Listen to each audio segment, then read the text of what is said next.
χάσανε την υπομονή τους. Δεν αγωνιστήκανε σωστά. Και δεν μάθανε καμιά αλήθεια. Μάθανε κάποια πράγματα, κάποιες λεπτομέρειες και νομίζουν ότι ξέρουν.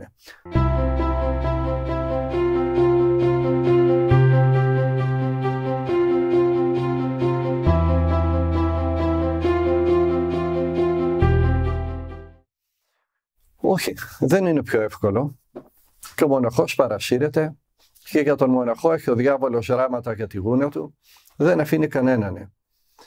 Και εκείνος που ζει στον κόσμο μπορεί να βρει την αλήθεια και εκείνος που ζει στο μοναχισμό μπορεί να βρει την αλήθεια, απλώς με διαφορετικό τρόπο θα ψάξει ο καθένας στις λεπτομέρειες. Η βάση είναι η ίδια. Τα μυστήρια της Εκκλησίας και η προσευχή.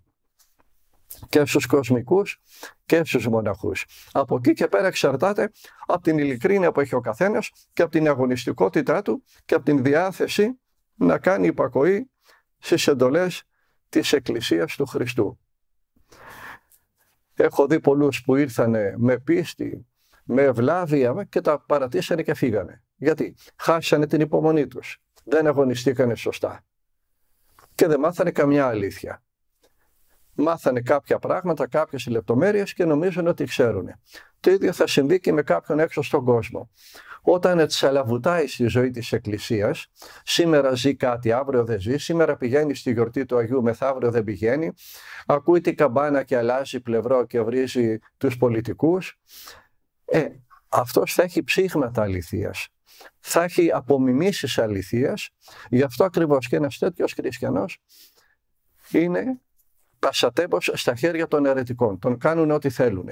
Και των πολιτικών και των διαφόρων επιτιδίων.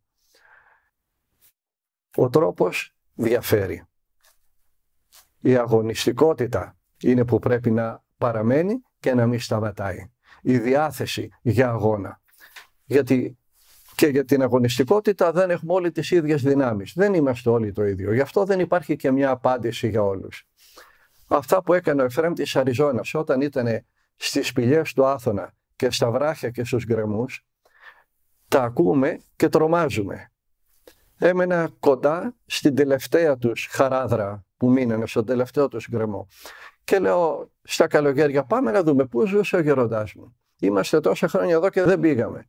Έρχονται από το εξωτερικό και πάνε στις σπηλιές του Εφραίμ και του Ιωσήφ και εμείς δεν έχουμε πάει. Ξεκινήσαμε το πρωί, ρωτάει ο μάγειρας, γέροντα θα έρθετε το μεσημεράκι? Ναι βέβαια, λέω μισή ώρα είναι να πάμε, ας το κάνουμε μία ώρα εμείς, έστω και μία μισή, να κάτσουμε και μισή ώρα εκεί, το μεσημεράκι θα έχουμε γυρίσει. Τι μισή ώρα, τι μία ώρα. Όταν τελικά κατάφερα να βρεθώ στις σπηλιές του παππού Ιωσήφ και του Εφραίμ της Αριζόνας, ήδη πονάγαν τα πόδια μου. Ήμουνα στο φρύδι ενός γκρεμού, από κάτω χάος, από πάνω βράχια. Κάναμε ό,τι κάναμε, κάτσαμε όσο κάτσαμε και λέω, για το όνομα του Θεού, φύγαμε, γυρίσαμε στο κελί το βράδυ. Μια μέρα κάναμε. Και επί 3 μέρες μου πονάγανε τα πόδια. Και λέω, για το όνομα του Θεού, επίσκεψη, προσκύνημα πήγαμε και είπαμε, αμάν, βόηθα Παναγία μου. Πώς μπόρεσαν αυτοί οι άνθρωποι και ζήσανε χρόνια εκεί? Είναι στα καλά τους.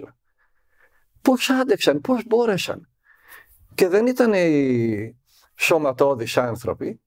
Ο μικρός της παρέας, ο Εφραίμ της Αριζόνας, κόντεψε να γίνει φηματικός. Ήταν αποφασισμένοι να πεθάνουν. Γι' αυτό πετύχανε. Όταν εμείς λέμε να γιάσουμε, αλλά με τον μαλακό, όχι και απότομα, μην πάθουμε και τίποτα, δεν θα καταφέρουμε τίποτα. Όταν λέμε εντάξει να είμαστε χριστιανοί, αλλά μην το παρακάνουμε ή μην κάνουμε και υπερβολές, δεν θα καταφέρουμε τίποτα. Έτσι αποτυχαίνουν οι κοσμικοί, έτσι αποτυχαίνουν και οι μοναχοί. Έρχεσαι σαν μοναχός, θα πεις θα κάνω υπακοή, σώθηκες. Είσαι κοσμικός, θα πεις θα τηρήσω αυτά που λέει ο Χριστός, σώθηκες. Από εκεί και πέρα άθελά σου μετά βοηθάς, όπως βοήθησαν όλοι οι τωρινοί Άγιοι. Ξέρετε τι εντύπωση μου έχει κάνει?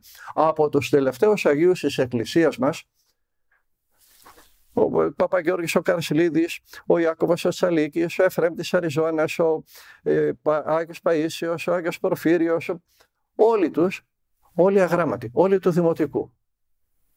Όλοι του δημοτικού. Μόνο ο Παπασοφρόνιος στο Έσεξ ήταν μορφωμένος. Όλοι του δημοτικού. Και εμείς μαθαίνουμε να τα βράσεις αυτά που μαθαίνεις και να τα βάλεις μπλάστρι.